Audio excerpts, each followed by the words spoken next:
दोस्तों नमस्कार। Today again I have come up with another translation related exercise with you. इसके अंतर्गत एक छोटे से पैराग्राफ को जो हिंदी में है उसे हम इंग्लिश में ट्रांसलेट करेंगे और देखेंगे किस प्रकार के सेंटेंसेस हैं जो हिंदी में और उसको हम इंग्लिश में किस तरीके से ट्रांसलेट करते हैं। इसके पहले भी मैं ट्रांसलेशन के अंतर्गत बहुत सारे paragraph translation related exercise upload कर चुका हूँ। अगर आप वो देखना चाहते हैं तो ट्रांसलेशन पैराग्राफ वाले आप प्लेलिस्ट में जा सकते हैं। चलिए प्रारंभ करते हैं। पहले इस पैराग्राफ को मैं पढ़ लेता हूँ, छोटा सा पैराग्राफ है, उसका एक एक सेंटेंस को हम देखेंगे किस तरीके से ट्रांसलेट किया जा सकता है। अंग्रेजी एक आसान भाषा, ये किसका हमने टॉपिक निर्धारित कर दिया है, ठीक है।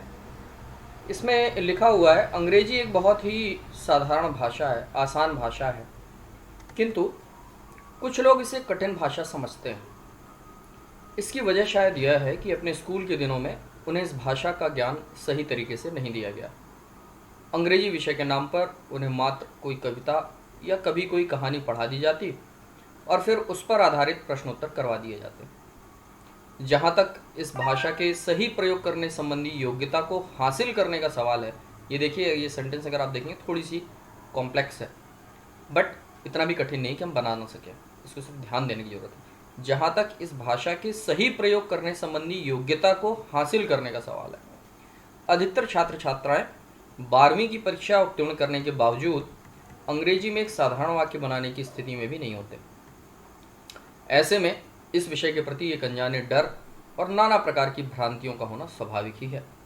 वास्तविकता तो यह है कि कोई भी व्यक्ति बड़ी आसानी से इस भाषा को सीख सकता है, ज़रूरत है तो सच्ची लगन और सही मार्गदर्शन की। तो मेरे ख्याल में almost each one of us can relate with this kind of paragraph. वास्तविकता यही है कि इंग्लिश एक बहुत ही आसान भाषा है, बट क्योंकि हमें आम तौर पे स्कूल के दिनों में उस तरीके से ट्रीट नहीं किया जाता इस लैंग्वेज को लेकर, तो हमें लगता है लैंग्वेज लर्निंग जो है बहुत कठिन चीज़ होती है और कई प्रकार के कन्फ्यूजन पैदा हो जाते हैं। चलिए इसको ट्रांसलेट करते हैं, एक एक सेंटेंस हम देखेंगे और उसको हम ट्रांसलेट करेंगे, ठीक है। चलिए प्रारंभ करते हैं। अंग्रेजी एक बहुत ही आसान भाषा है, किंतु कुछ लोग इसे कठिन भाषा समझते हैं। तो पहला वाला सेंटेंस तो मेरे ख्याल में आप सभी बहुत आसानी से कर सकते हैं। इंग्लिश इज, एक लगाया हुआ है तो अपन एक आर्टिकल लगाएंगे, अ वेरी इजी लैंग्वेज, ठीक है। लेकिन अब इसमें देखिए कंजंक्शन किंतु का प्रयोग किया गया। किंतु को अपन बोलते हैं बट, हिंदी में आप उसे किंतु, मगर, परंतु जो भी बोले, इंग्लिश में हम उसके लिए बट का प्रयोग करते हैं। बट कुछ लोग इसे कठिन भाषा समझते हैं। Some people consider it a tough language, ठीक है। समझने के लिए आप कंसीडर शब्द का भी प्रयोग कर सकते हैं। कई बार हम थिंक का भी प्रयोग करते हैं, है ना। Some people think that it is a tough language, तो इसको हमने और छोटा कर दिया, कंसीडर शब्द का प्रयोग कर लिया। Some people consider it a tough language. इसका हिंदी वाला जो सेंटेंस था वो ऊपर है, तो इसको आप स्क्रॉल कर सकते हैं, या मैं ही इसे स्क्रॉल कर देता हूँ नीचे, तो समझने में आसानी हो जाएगी आपको, ठीक है। English is a very easy language but some people consider it a tough language. चलिए आगे चलते हैं। इसकी वजह शायद यह है कि अपने स्कूल के दिनों में उन्हें इस भाषा का ज्ञान सही तरीके से नहीं दिया गया, ठीक है।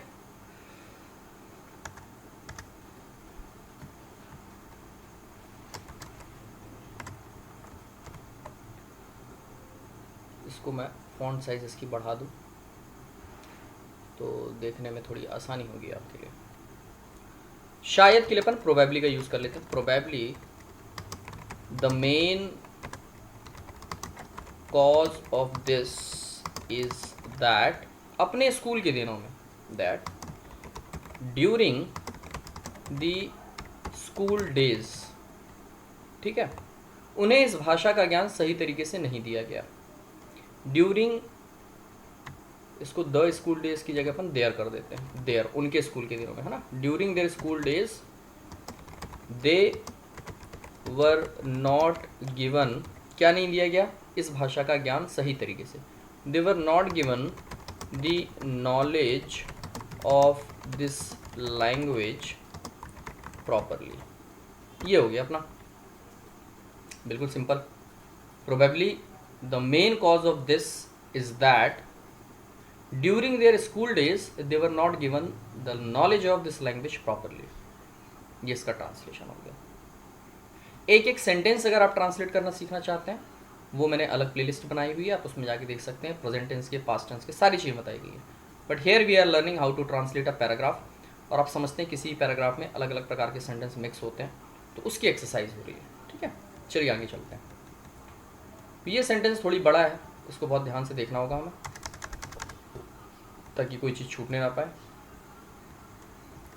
अब इसमें हम क्या बोल रहे हैं, इसको हम यहाँ डिवाइड कर लेते हैं ताकि किसी प्रकार का कन्फ्यूजन ना हो। ठीक है, अंग्रेजी विषय के नाम पर उन्हें मात्र कोई कविता या कभी कोई कहानी पढ़ा दी जाती और फिर उस पर आधारित प्रश्नोत्तर करवा दिए जाते।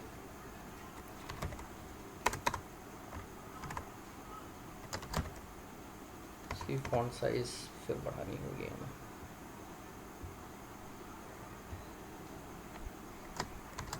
In the name of English subject, they would either be taught any poem or a story, and then they would be given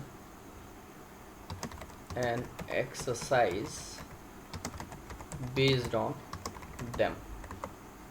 ठीक है, in the name of English subject they would either be taught, उन्हें या तो कुछ चीज़ पढ़ा दी जाती, क्या पढ़ा दी जाती, आइदर एनी पोएम और ए स्टोरी, या तो कोई कविता या कोई कहानी, and then they would be given an exercise based on them, और फिर उन्हें क्या किया जाता, उसके ऊपर आधारित कोई एक्सरसाइज करने के लिए दे दिया जाता। ठीक है, इसके आगे ये इंटरेस्टिंग सेंटेंस है, थोड़ी सी लंबा दिखाई दे सकता है आपको। जहाँ तक इस भाषा के सही प्रयोग करने संबंधी योग्यता को हासिल करने का सवाल है। अब सवाल है तो इसको हम एज फार एज से बनाएंगे। ठीक है, एज फार एज किसका सवाल है, योग्यता को हासिल करने का। As far as gaining ability किससे संबंधित, to use this language correctly is concerned. इस स्ट्रक्चर को ध्यान से समझिएगा। As far as gaining the ability,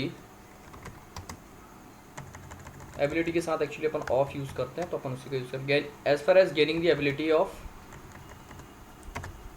using this language correctly is concern, अधिकतर छात्र छात्राएं 12वीं की परीक्षा उत्तीर्ण करने के बावजूद अंग्रेजी में एक साधारण वाक्य बनाने की स्थिति में भी नहीं होते। अधिकतर, most of the 12th, sorry इसको अपन यहां से करते, most of the students despite, despite मतलब के बावजूद, most of the students despite passing their 12th exam,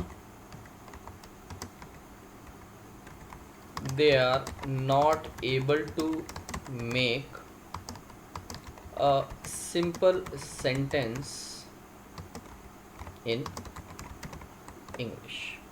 ये हमारा बन गया सेंटेंस। एज फार एज, जहाँ तक, gaining the ability of using this language correctly is concern, जहाँ तक इस भाषा को सही तरीके से यूज करने संबंधी योग्यता को हासिल करने का सवाल है। घबराने की जरूरत नहीं, धीरे धीरे प्रैक्टिस से सारी चीजें पकड़ में आ जाती हैं। फिलहाल हम प्रैक्टिस कर रहे हैं। मोस्ट ऑफ द स्टूडेंट्स, अधिकतर students, despite passing their 12th exam, अपना 12th का एग्जाम पास करने के बावजूद they are not able to make a simple sentence in English language. ठीक है, अब आगे क्या बोल रहा है, ऐसे में इस विषय के प्रति एक अनजाने डर और नाना प्रकार की भ्रांतियों का होना स्वाभाविक ही है। तो अगेन हम यहाँ पर इसको ट्रांसलेट करते हैं। ऐसे में मतलब in such condition it is it is natural to have का मतलब क्या होता है, पास में कोई चीज होना। It is natural to have an unknown fear and, नाना प्रकार की भ्रांतियां, एंड वेरियस टाइप्स, क्या चीज, various types of confusions regarding this subject। ठीक है, नेचुरल अपन ने शुरू में ही लगा दिया। In such condition it is natural, ये स्वाभाविक है, to have an unknown fear and various types of confusion regarding this subject. Regarding this subject मतलब इस सब्जेक्ट के संदर्भ में, इस सब्जेक्ट को लेकर। ठीक है, अब चलते हैं अपन लास्ट सेंटेंस की तरफ। वास्तविकता तो यह है कि कोई भी व्यक्ति बड़ी आसानी से इस भाषा को सीख सकता है, जरूरत है तो सच्ची लगन और सही मार्गदर्शन की। वास्तविकता तो यह है, the fact is that anyone can learn this language easily। The need is that of genuine interest and right guidance। अब यहाँ पे क्या है, दो चीज़ों की आवश्यकता कर दी, तो यहाँ पे दैट की जगह अपन क्या कर दें, दोज लगा दें। The need is those of genuine interest and right guidance। The fact is that anyone can learn this language easily। वास्तविकता है कि कोई भी व्यक्ति इस लैंग्वेज को आसानी से सीख सकता है। उसको और क्लियर कर दें तो सही हो जाएगा वो। यहाँ पर सेमीकोलन यूज कर लें। However it requires, ऐसा कर देते हैं तो थोड़ी और अच्छा लगेगा। However it requires genuine interest and right guidance. Require का मतलब ये होता ज़रूरत होना। तो इस तरीके से आज हमने एक छोटे से पैराग्राफ को ट्रांसलेट किया। आई होप आपको काम का लगा हो, कुछ चीज़ें सीखने को मिली हैं। इसी तरीके के और भी पैराग्राफ संबंधी एक्सरसाइज, ट्रांसलेशन संबंधी एक्सरसाइज हम आगे भी लेके आते रहेंगे। आपको अगर ये काम का लगा हो, आपने एंजॉय किया हो, तो वीडियो को लाइक करें, चैनल को सब्सक्राइब करें, अपने कमेंट ज़रूर शेयर करें। कोई डाउट रह गया हो तो वो बताएं, ताकि अगली वीडियो में उसे भी शेयर करें। तब तक के लिए हम आपसे विदा लेते हैं। अपना ध्यान रखिए। टेक केयर, बाय बाय, नमस्कार।